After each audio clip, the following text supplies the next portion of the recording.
ಬೆಳಿಗ್ಗೆ ನಿದ್ದೆಯಿಂದ ಎದ್ದು ಚಂದನ ತನ್ನ ನಪ್ಕೊಂಡು ಮಲಗಿದ್ದ ವಿರಾಟ್ ಕಡೆ ನೋಡ್ತಾ ಅವನ ಕೆನ್ನೆ ಮೇಲೆ ಕೈ ಇಟ್ಟು, ವಿರಾಟ್ ಅವರೇ, ನೀವಿಷ್ಟು ಹ್ಯಾಂಡ್ಸಮ್ ಆಗಿ ಹಾಕಿದ್ದೀರಿ, ನಿಮ್ಗೆ ಗೊತ್ತಾ ನೀವು ಬಹಳ ಒಳ್ಳೆಯವರು, ಲೈಕ್ ಗುಡ್ ಬಾಯ್ ಅಂತ ಅವನ ತುಟಿ ಮೇಲೆ ಮುತ್ತಿಟ್ಟು ಹಿಂದೆ ಹೋಗ್ತಿರುವಾಗ ಅವಳ ಕುತ್ತಿಗೆ ಹಿಂದೆ ಕೈ ಹಾಕತ್ರ ಕೆಳೆದು ಅವಳು ನೀಡಿದ ಮುತ್ತನ್ನು ಗಾಢವಾದ ಮುತ್ತಾಗಿ ಬದಲಾಯಿಸ್ತಾನೆ. ಚಂದನ ಶಾಕ್ ಆಗಿ ಅವನ ಕಡೆ ನೋಡ್ತಾಳೆ. ವಿರಾಟ್ ಹಾಗೆ ಕಣ್ಮುಚ್ಚಿ ಮುತ್ತಿನಲ್ಲಿ ಮುಳುಗಿರ್ತಾನೆ. 5 ನಿಮಿಷದ ನಂತರ ಅವಳನ್ನ ಬಿಟ್ಟು ಅವಳ ಕಡೆ ನೋಡ್ತಾನೆ. ಕೋಪದಿಂದ ಅವನ ಕಡೆ ನೋಡ್ತಾ, ನೀವು ಯಾವಾಗಲೂ ಎದ್ದಿದ್ರೂ ಹೀಗೆ ನಟಿಸೋ ಅಗತ್ಯ ಏನಿದೆ? ಯಾಕಂದರೆ ನನಗೆ ನೀನು ಎದ್ದ ಮೇಲೆ ಏನೇನು ಮಾತಾಡ್ತೀಯೋ ಅಂತ ಕೇಳಬೇಕೆಂಬ ಆಸೆ. ಯಾಕಂದರೆ ನೀನು ಸಾಮಾನ್ಯವಾಗಿ ಎಂದಿಗೂ ನನ್ನ ಹ್ಯಾಂಡ್ಸಮ್ ಅಂತ ಹೇಳೋದಿಲ್ವಲ್ಲ ಅಂತ ಅವಳ ಕಡೆ ತುಂಟತನದಿಂದ ನೋಡ್ತಾ ನಗ್ತಾನೆ ವಿರಾಟ್. ಅದು ನಾನು ಜಸ್ಟ್ ಸಾಮಾನ್ಯವಾಗಂದೆ, ನೀವು ಗಂಭೀರವಾಗಿ ತೆಗೆದುಕೊಳ್ಳೋ ಅಗತ್ಯ ಇಲ್ಲ. ತನ್ನ ತಲೆಯನ್ನು ಅವಳ ತಲೆಗಾಲಿಸಿ, ನಿಜವಾ ಸ್ವೀಟ್ ಆರ್ಟ್ ಹೇಳು ಅಂತ ಮಾದಕವಾಗಿ ಕೇಳ್ತಾನೆ. ಹ್ಞೂ ಅಂತ ಅವನ ಕಡೆ ನೋಡಲಾಗದೆ ಅತ್ತಿತ್ತ ನೋಡ್ತಾಳೆ.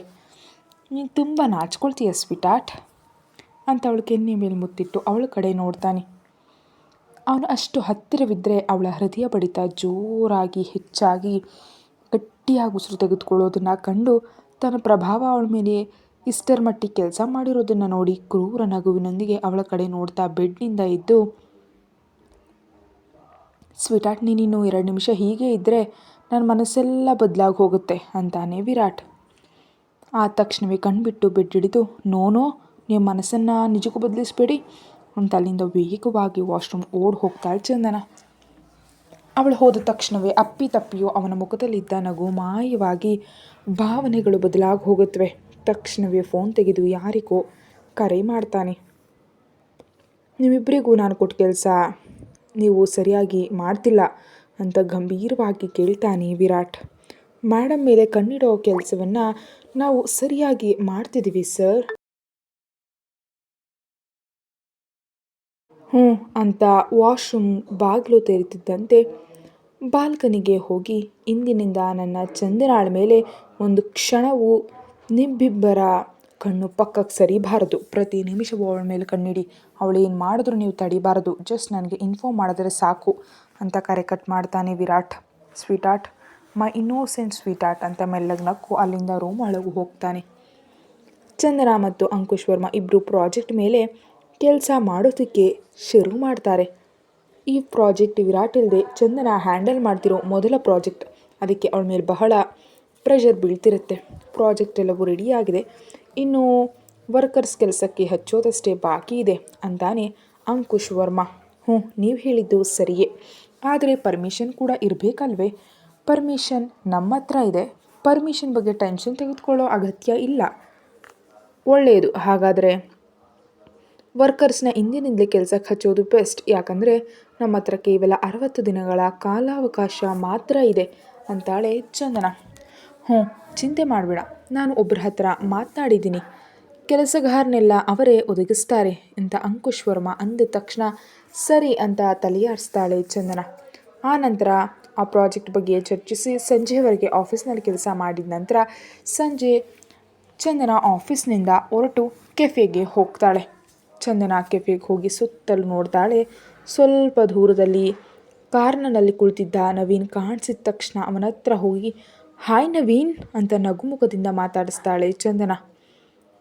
ನವೀನ್ ತಕ್ಷಣವೇ ಚೇರ್ನಿಂದ ಎದ್ದು ಚಂದನ ಅಂತ ಅವಳ ಹತ್ರ ಬಂದು ಅಪ್ಕೊಳ್ತಾನೆ. ಚಂದನ ತಕ್ಷಣವೇ ಶಾಕ್ ಆಗಿ ಆ ತಕ್ಷಣವೇ ಅವನ ಬೆನ್ನ ಮೇಲೆ ಕೈ ಹಾಕಿ 1 ಸೆಕೆಂಡ್ನಲ್ಲಿ ದೂರ ಸರಿತಾಳೆ. ಆ ನಂತರ ಅವನ ಕಡೆ ನೋಡ್ತಾ, ಮಕ್ಕಳು ಹೇಗಿದ್ದಾರೆ ಅಂತ ಕೇಳ್ತಾಳೆ ಚಂದನ. ಎಲ್ಲರೂ ಚೆನ್ನಾಗಿದ್ದಾರೆ, ನೀನು ಹೇಗಿದೆಯಾ ಅಂತ ಅವಳ ಕೈ ಹಿಡಿದು ಕೇಳ್ತಾನೆ ನವೀನ್. ಅವನ ಕಡೆ ನೋಡ್ತಾ, ನಾನು ತುಂಬ ಚೆನ್ನಾಗಿದ್ದೀನಿ. ಮತ್ತು ಆ ಮಾತಿನ ನಂತರ ಚಂದನಾಳ ಬಾಯಿಂದ ಮಾತು ಬಾರದೆ ಹಾಗೆ ನಿಂತುಬಿಡ್ತಾಳೆ. ಚಂದನಾಳ ನೋಟವೆಲ್ಲ ನವೀನ್ ಹಿಂದೆಯೇ ಇರುತ್ತೆ.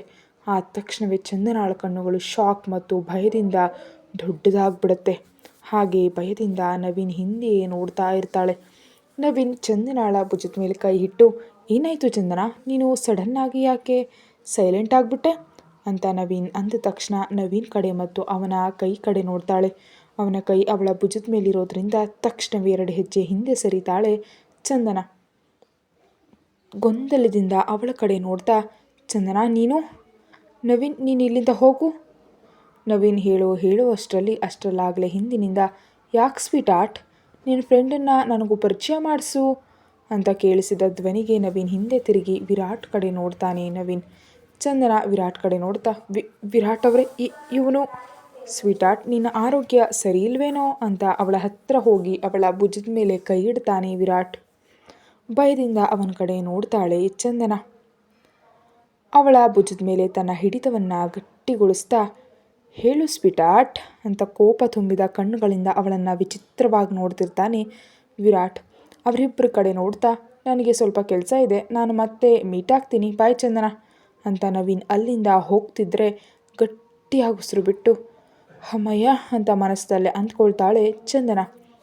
ಅಷ್ಟರಲ್ಲೇ ಹೋಗೋದು ಯಾಕೆ ನವೀನ್, ನೀನು ನನ್ನ ಚಂದನಾಳ ಫ್ರೆಂಡ್ ಅಲ್ವಾ, ಒಂದು ಕಪ್ ಕಾಫಿ ಆದರೂ ಕುಡಿಬೇಕಲ್ವಾ ಅಂತ ವಿರಾಟ್ ಅಂದ ತಕ್ಷಣ ಶಾಕ್ನಿಂದ ತಲೆ ಎತ್ತಿ ವಿರಾಟ್ ಕಡೆ ನೋಡ್ತಾಳೆ ಚಂದನ. ಅವನು ಕ್ರೂರ ನಗುವಿನೊಂದಿಗೆ ಅವಳನ್ನೇ ನೋಡ್ತಾ ಇರ್ತಾನೆ. ವಿರಾಟ್ ಕಡೆ ನೋಡ್ತಾ, ಮಿಸ್ಟರ್ ವಿರಾಟ್ ದೇವ್, ನಾನು ಜಸ್ಟ್ ಚಂದನಾಳನ್ನು ಮೀಟ್ ಆಗೋದಕ್ಕೆ ಬಂದೆ. ನಿಜಕ್ಕೂ ಮಕ್ಕಳು ಚಂದನಾಳನ್ನು ತುಂಬ ಮಿಸ್ ಮಾಡ್ಕೊಳ್ತಿದ್ದಾರೆ, ಅವರ ಜೊತೆ ಮಾತಾಡಿಸ್ಬೇಕಂತ ಅಂದ್ಕೊಂಡೆ ಅಷ್ಟೇ, ಅದಕ್ಕಿಂತ ಹೆಚ್ಚಾಗಿ ಏನೂ ಇಲ್ಲ. ಮತ್ತು ನೀವೆಲ್ಲರೂ ಎಂಜಾಯ್ ಮಾಡಿ, ನನಗೆ ನಿಜವಾಗಿಯೂ ತುಂಬ ಕೆಲಸ ಇದೆ ಅಂತ ಚಂದನಾಳ ಕಡೆ ನೋಡ್ತಾನೆ ನವೀನ್. ಪ್ಲೀಸ್ ವಿರಾಟ್ ಅವರೇ, ಅವನನ್ನು ಹೋಗೋದಕ್ಕೆ ಬಿಡಿ ಅಂತ ಮೆಲ್ಲಗೆ ಹೇಳ್ತಾಳೆ ಚಂದನ. ಓಕೆ ನವೀನ್, ನೀನು ಹೋಗು, ಮಕ್ಕಳನ್ನು ನೋಡೋದಕ್ಕೆ ನಾಳೆ ನನ್ನ ಚಂದನ ಬರ್ತಾಳೆ. ನೋ, ನಾನು ಮತ್ತು ನನ್ನ ಚಂದನ ಇಬ್ಬರು ಸೇರಿ ಬರ್ತೀವಿ ಅಂತ ಅವಳ ಸೊಂಟ ಸುತ್ತ ಕೈ ಹಾಕಿ ಹೇಳ್ತಾನೆ ವಿರಾಟ್. ನಾನು ಲೊಕೇಶನ್ ಕಳಿಸ್ತೀನಿ ಅಂತ ಅಲ್ಲಿಂದ ಹೊರಟು ಹೋಗ್ತಾನೆ ನವೀನ್. ಆನಂತರ ಚಂದನಾಳನ್ನು ತನ್ನ ಕಡೆ ತಿರುಗಿಸಿ ಅವಳ ಕಡೆ ನೋಡ್ತಾನೆ. ಆದ ತಕ್ಷಣವೇ ಅವನನ್ನು ಅಪ್ಕೊಂಡು, ವಿರಾಟ್ ಅವರೇ, ನನ್ನ ಫ್ರೆಂಡನ್ನು ಮೀಟ್ ಆಗೋದಕ್ಕೆ ಬಂದೆ, ಪ್ರಾಮಿಸ್. ಹೈದರಾಬಾದ್ನಲ್ಲಿ ನವೀನ್ ನನಗೆ ತುಂಬ ಹೆಲ್ಪ್ ಮಾಡಿದ್ದಾನೆ, ಅದಕ್ಕೆ ನಾನು ಅವನ ಜೊತೆ ಸ್ನೇಹ ಕಟ್ ಮಾಡೋದಕ್ಕೆ ಸಾಧ್ಯ ಇಲ್ಲ, ಪ್ಲೀಸ್ ನೀವು ಕೋಪ ಮಾಡ್ಕೊಳ್ಬೇಡಿ ಅಂತಾಳೆ ಚಂದನ. ಅವಳ ತಲೆ ಮೇಲೆ ತನ್ನ ಗಲ್ಲವನ್ನು ಇಟ್ಟು, ಸ್ವೀಟ್ ಆರ್ಟ್, ನಿನಗೆ ಗೊತ್ತಾ ಈಗ ನನಗೆ ಏನನ್ನಿಸ್ತಿದೆ ಅಂದರೆ ಆ ನವೀನನ್ನು ಅಂತ ನಿಂತು ಬಿಡ್ತಾನೆ ವಿರಾಟ್. ಯಾಕಂದರೆ ಚಂದನ ಭಯದಿಂದ ನಡುಕ್ತಾ ಇರ್ತಾಳೆ. ಯಾಕಂದರೆ ವಿರಾಟ್ನ ಕೋಪ ಅವಳಿಗೆ ಗೊತ್ತು, ಮುಂದೆ ಅವನು ಏನು ಹೇಳ್ತಾನಂತ ಅವಳು ಊಹಿಸಬಲ್ಲಳು. ಅವಳು ಸುತ್ತ ಕೈ ಹಾಕಿ, ನಾನೇನು ಮಾಡಬಾರ್ದು ಅಂದರೆ ನೀನೇನೋ ಮಾಡಬೇಕು ಸ್ವೀಟ್ ಆರ್ಟ್ ಅಂತ ಅಲ್ಲೇ ಇದ್ದ ಬಂಟಿ ಮತ್ತು ಬಬ್ಲು ಕಡೆ ನೋಡ್ತಾ ಅಲ್ಲಿಂದ ಹೊರ ಹೋಗುವಂತೆ ಸನ್ನೆ ಮಾಡ್ತಾನೆ ವಿರಾಟ್. ಅವರಿಬ್ಬರು ಅಲ್ಲಿಂದ ಹೊರಟು ಹೋಗ್ತಾರೆ. ತಲೆ ಎತ್ತಿ ವಿರಾಟ್ ಕಡೆ ಗೊಂದಲದಿಂದ ನೋಡ್ತಾ, ಏನು ಮಾಡಬೇಕು ವಿರಾಟ್ ಅವರೇ ಅಂತ ಕೇಳ್ತಾಳೆ ಚಂದನ. ಅವಳ ಕಿವಿ ಹತ್ರ ಹೋಗಿ, ಕಿಸ್ ಮಿ ಸ್ವೀಟ್ ಆರ್ಟ್ ಅಂತ ಅವಳ ಕಿವಿಯ ಮೇಲೆ ಮುತ್ತಿಟ್ಟು ನೇರವಾಗಿ ನಿಲ್ಲುತ್ತಾನೆ. ಅವಳು ಶಾಕಾಗಿ ಅವನ ಕಡೆ ನೋಡ್ತಾಳೆ.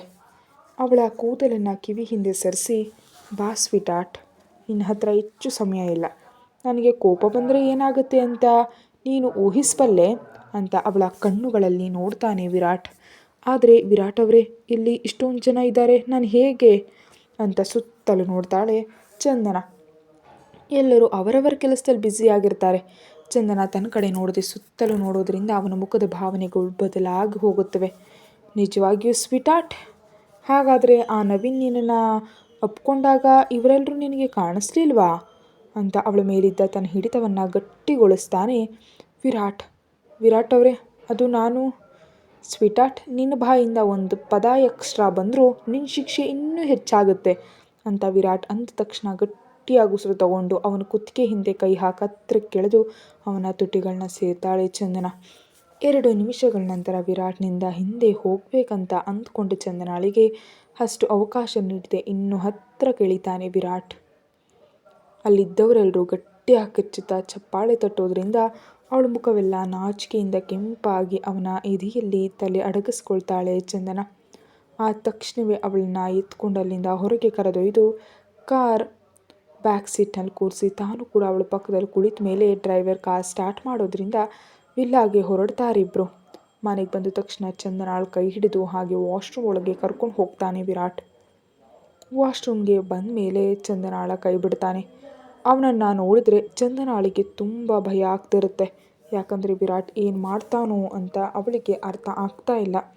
ವಿರಾಟ್ ಸ್ವಲ್ಪ ಹೊತ್ತು ಅವಳ ಕಡೆ ನೋಡಿದ ಮೇಲೆ ಅವಳ ಮೈ ಮೇಲಿರೋ ಬಟ್ಟೆಗಳನ್ನೆಲ್ಲ ತೆಗೆದು ಶವರ್ ಆನ್ ಮಾಡ್ತಾನೆ. ವಿರಾಟ್ ಅವರೇ, ನೀವು ಏನು ಮಾಡ್ತಿದ್ದೀರಾ ಅಂತ 2 ಹೆಜ್ಜೆ ಹಿಂದೆ ಸರಿದಾಳ್ ಚಂದನ. ನನ್ನ ಹತ್ರ ಇಷ್ಟು ನಾಚಿಕೊಳ್ಳೋ ಅಗತ್ಯ ಇಲ್ಲ ಸ್ವೀಟ್ ಆರ್ಟ್. ನೀನು ನನ್ನ ಹೆಂಡತಿ, ನಾನು ನೋಡೋದು ಏನೂ ಇಲ್ಲ ಇಲ್ಲಿ ಅಂತ ಅವನು ಅಂದ ತಕ್ಷಣ ತಲೆ ಎತ್ತಿ ಅವನ ಕಡೆ ನೋಡ್ತಾಳೆ. ಈಗ ನೀವೇನು ಮಾಡಬೇಕಂತ ಅಂದ್ಕೊಂಡಿದ್ದೀರಿ ವಿರಾಟ್ ಅವರೇ ಅಂತ ಚಂದನ ಕೇಳಿದ ಪ್ರಶ್ನೆಗೆ ಅವನ ಮುಖದಲ್ಲಿ ಕ್ರೂರ ನಗು ಮೂಡುತ್ತೆ. ಆ ನಂತರ ಬಕೆಟ್ನಲ್ಲಿರೋ ನೀರನ್ನು ಪೂರ್ತಿಯಾಗಿ ಅವಳ ತಲೆ ಮೇಲಿಂದ ಸುರಿತಾನೆ ವಿರಾಟ್. ಇವೆಲ್ಲ ಯಾಕೆ ವಿರಾಟ್ ಅವರೇ ಅಂತ ಹಾಗೆ ಅವನ ಕಡೆ ನೋಡ್ತಾ ಕೇಳ್ತಾಳೆ ಚಂದನ. ನಾನು ಚಂದನಾಳ ಮೇಲೆ ಯಾರ ಕೈಯೂ ಬೀಳಬಾರ್ದು. ಹಾಗೆ ಬಿದ್ದಿದ್ದೆ ಅಂದರೆ ಆ ಸ್ಪರ್ಶವನ್ನು ಕ್ಲೀನ್ ಮಾಡಬೇಕು. ಈಗ ನೀನು ಕ್ಲೀನ್ ಆಗಿದೆಯಾ ಅಂತ ಅಲ್ಲಿಂದ ಹೊರಟು ಹೋಗ್ತಾನೆ ವಿರಾಟ್. ಗಟ್ಟಿಯಾಗಿ ಉಸಿರು ಬಿಟ್ಟು ಫ್ರೆಶ್ ಆಗಿ ಹೊರಬಂದು ನೈಟ್ ಡ್ರೆಸ್ ಧರಿಸಿದ ಮೇಲೆ ಬೆಡ್ ಮೇಲೆ ಕುಳಿತಿದ್ದ ವಿರಾಟ್ ಕಡೆ ನೋಡ್ತಾಳೆ. ತನ್ನ ಹತ್ತಿರ ಬರುವಂತೆ ಕೈ ಚಾಚ್ತಾನೆ ವಿರಾಟ್. ಅವನ ಹತ್ರ ಹೋಗಿ ಆ ಕೈಯನ್ನು ಹಿಡ್ಕೊಳ್ತಾಳೆ ಚಂದನ. ತಕ್ಷಣವೇ ಅವಳನ್ನು ತನ್ನ ಮೇಲೆ ಎಳ್ಕೊಳ್ತಾನೆ. ವಿರಾಟ್ ಅವರೇ, ಸ್ವೀಟ್ ಆರ್ಟ್, ಇನ್ನು ಮಾತುಗಳಿಲ್ಲ ಅಂತ ಅವಳನ್ನ ಬೆಡ್ ಮೇಲೆ ಮಲಗಿಸಿ ಅವಳ ಪಕ್ಕದಲ್ಲಿ ಮಲಗ್ತಾನೆ. ಅವಳ ಕಡೆ ನೋಡ್ತಾ, ಮಲಗು ಸ್ವೀಟ್ ಆರ್ಟ್, ಹೆಚ್ಚು ತಲೆ ಉಪಯೋಗಿಸಿ ಯೋಚಿಸೋ ಅಗತ್ಯ ಇಲ್ಲ ಅಂತ ತನ್ನ ಭುಜದ ಮೇಲಿದ್ದ ಅವಳ ಕೈಯನ್ನು ಪಕ್ಕಕ್ಕೆ ಸರಿಸಿ ಅವಳನ್ನು ಬ್ಲ್ಯಾಂಕೆಟ್ನಿಂದ ಕವರ್ ಮಾಡ್ತಾನೆ ವಿರಾಟ್. ವಿರಾಟ್ನ ಇದೇ ಮೇಲೆ ತಲೆ ಇಟ್ಟು, ನೀವು ನನ್ನ ಮೇಲೆ ಕೋಪ ಮಾಡ್ಕೊಂಡಿಲ್ಲ ತಾನೇ ಅಂತ ತಲೆ ಎತ್ತಿ ಅವನ ಕಡೆ ನೋಡ್ತಾಳೆ. ಅವಳ ಕೂದಲನ್ನು ಕಿವಿಯ ಹಿಂದೆ ಸರಿಸುತ್ತಾ, ನಿನ್ನ ಮೇಲೆ ಕೋಪವಾಗಿದ್ದರೆ ನನಗೆ ನಷ್ಟ ಸ್ವೀಟ್ ಆರ್ಟ್. ಸೊ ನಿನ್ನ ಮೇಲೆ ಕೋಪವಾಗಿರಬೇಕಾದ ಅಗತ್ಯ ನನಗಿಲ್ಲ. ಈಗ ಮಲಗು ಅಂತ ಅವಳ ಕಣ್ಣುಗಳನ್ನ ಮುಚ್ಚಿಸ್ತಾನೆ ವಿರಾಟ್. ಅವನನ್ನು ಅಪ್ಕೊಂಡು ಹಾಗೆ ನಿದ್ದೆಗೆ ಜಾರ್ತಾಳೆ ಚಂದನ. ಬೆಳಿಗ್ಗೆ ನಿದ್ದೆಯಿಂದ ಎದ್ದ ಚಂದನ ತಕ್ಷಣವೇ ಫೋನ್ ಚೆಕ್ ಮಾಡಿ ಬೆಡ್ನಿಂದ ಎದ್ದು, ಓ ಗಾಡ್, ಲೇಟ್ ಆಗೋಯ್ತು, ಇಂದು ಮಕ್ಕಳನ್ನು ಭೇಟಿಯಾಗೋದಕ್ಕೆ ಹೋಗಬೇಕು, ನಾನು ಮರೆತು ಹೋದೆ ಅಂತ ವೇಗವಾಗಿ ವಾಶ್ರೂಮ್ಗೆ ಹೋಗಿ ಫ್ರೆಶ್ ಆಗಿ ಹೊರಬಂದು ರೆಡಿಯಾಗಿ ಕೆಳಗೆ ಹೋಗ್ತಾಳೆ. ಹಾಲುಗೋದ ಚಂದನಾಳಿಗಲ್ಲಿ ವಿರಾಟ್ ನಿಖಿಲ್ ಜೊತೆ ಮಾತಾಡ್ತಿರೋದು ಕಾಣಿಸುತ್ತೆ. ಮಿಕ್ಕವರೆಲ್ಲರೂ ಅಲ್ಲೇ ಇರ್ತಾರೆ. ಅಲ್ಲೇ ಇದ್ದ ಶ್ರುತಿ ಕಡೆ ನೋಡ್ತಾ, ಯುವಾನ್ ಎಲ್ಲಿದ್ದಾನೆ ಅಂತ ಕೇಳ್ತಾ ವಿರಾಟ್ ಹತ್ರ ಹೋಗ್ತಾಳೆ. ಯುವಾನ್ ಅಜ್ಜಿ ಹತ್ರ ಇದ್ದಾನೆ, ಅದಕ್ಕೆ ಈಗ ಈವೆಂಟ್ ನಡೀತಿರೋ ಸ್ಥಳಕ್ಕೆ ಅವನನ್ನು ಕರ್ಕೊಂಡು ಹೋದರೆ ಅಲ್ಲಿನ ಶಬ್ದಕ್ಕವನು ಅಳ್ತಾನೆ, ಅದಕ್ಕೆ ಮನೆಯಲ್ಲೇ ಬಿಟ್ಟು ಬಂದಿದ್ದೀನಿ. ನೀವೆಲ್ಲರೂ ಕೂಡ ಬರ್ತೀರಾ? ಹ್ಞೂ ಅಂತ ತನುಜ ನಗ್ನಗ್ತಾ ಹೇಳ್ತಾಳೆ. ನಿಮ್ಮ ಮಾತುಗಳೆಲ್ಲ ಮುಗಿದ್ರೆ ಇನ್ನು ಹೋಗೋಣವಾ, ಯಾಕಂದರೆ ನನ್ನ ಆ ಥರ ಸಮಯ ಇಲ್ಲ ಅಂತ ಚಂದನಾಳ ಕೈ ಹಿಡಿದುಕೊಳ್ತಾನೆ ವಿರಾಟ್. ಎಲ್ಲರೂ ಹೊರಗೆ ಬಂದ ಮೇಲೆ ಅವರವರ ಕಾರ್ನಲ್ಲಿ ಕೂತ್ಕೊಳ್ತಾರೆ. ವಿರಾಟ್ ಅವರೇ, ನಾನು ತನುಜತೆ ಆ ಕಾರ್ನಲ್ಲಿ ಹೋಗ್ತೀನಿ. ನೋ ವೇ ಸ್ವೀಟ್ ಆರ್ಟ್, ನೀನು ನನ್ನ ಜೊತೆಯೇ ಬರ್ತಿದ್ಯಾ. ನಿನಗೆ ಗೊತ್ತು ನಾನು ನಿನ್ನನ್ನು ಯಾರ ಜೊತೆಗೂ ಹಂಚ್ಕೊಳ್ಳೋದಕ್ಕೆ ಇಷ್ಟಪಡಲ್ಲ ಅಂತ ಅವಳನ್ನು ತನ್ನ ಹತ್ತಿರ ಎಳ್ಕೊಳ್ತಾನೆ ವಿರಾಟ್. ಆದರೆ ಇದು ಹಂಚ್ಕೊಳ್ಳೋದಲ್ವಲ್ಲ ವಿರಾಟ್ ಅವರೇ, ಜಸ್ಟ್ ಮಾತನಾಡ್ತಾ ಹೋಗ್ತೀವಷ್ಟೇ ಅಲ್ವಾ. ಆ ಜಸ್ಟ್ ಮಾತಾಡೋದು 1 ಗಂಟೆಯ ಪ್ರಯಾಣ ಸ್ವೀಟ್ ಆರ್ಟ್. ಮತ್ತು ನಾನು 1 ಗಂಟೆ ನಿನ್ನ ಬೇರೆಯವ್ರ ಜೊತೆ ಒಂಟಿಯಾಗಿ ಬಿಡಲಾರೆ ಅಂತ ಅವಳ ಕಣ್ಣುಗಳಲ್ಲಿ ನೋಡ್ತಾನೆ. ಸರಿ, ನಿಮ್ಮಿಷ್ಟದಂತೆ ಆಗಲಿ ಅಂತ ಕಾರ್ ಬಾಗಿಲು ತೆರೆದು ಕಾರ್ನಲ್ಲಿ ಕೂತ್ಕೊಳ್ತಾಳೆ ಚಂದನ. ಆನಂತರ ಆನಂದ್ ಕಡೆ ನೋಡಿ ಏನೋ ಸನ್ನೆ ಮಾಡಿ ಡ್ರೈವಿಂಗ್ ಸೀಟ್ನಲ್ಲಿ ಕೂತ್ಕೊಳ್ತಾನೆ ವಿರಾಟ್. ಅವರ ಕಾರ್ ಕಡೆ ನೋಡ್ತಾ, ಚಂದನ ನನ್ನ ಜೊತೆ ಬಂದಿದ್ರೆ ಚೆನ್ನಾಗಿರ್ತಿತ್ತಲ್ವಾ ಅಂತಾಳೆ ತನು. ವಿರಾಟನ್ನು ತಮ್ಮ ಅತ್ತಿಗೆಯನ್ನು ಬಿಟ್ಟರೆ ತಾನೇ ನಿನ್ನ ಜೊತೆ ಅತ್ತಿಗೆ ಬರೋದು, ಆದರೂ ದಂಪತಿಗಳನ್ನ ಬೇರ್ಪಡಿಸೋದು ನೋಡ್ತಿದೆಯಲ್ಲ, ನಾವೆಲ್ಲರೂ ಸೇರಿ ಹೋಗೋಣ ಬಾ ಅಂತ ಶ್ರುತಿ ಅಂದ ತಕ್ಷಣ 4 ಒಂದು ಕಾರ್ನಲ್ಲಿ ಹೊರಟು ಅಲ್ಲಿಂದ ಈವೆಂಟ್ ನಡೆಯುವ ಸ್ಥಳಕ್ಕೆ ಹೊರಡ್ತಾರೆ. ಕತೆ ಮುಂದುವರಿಯುತ್ತೆ. Thank you.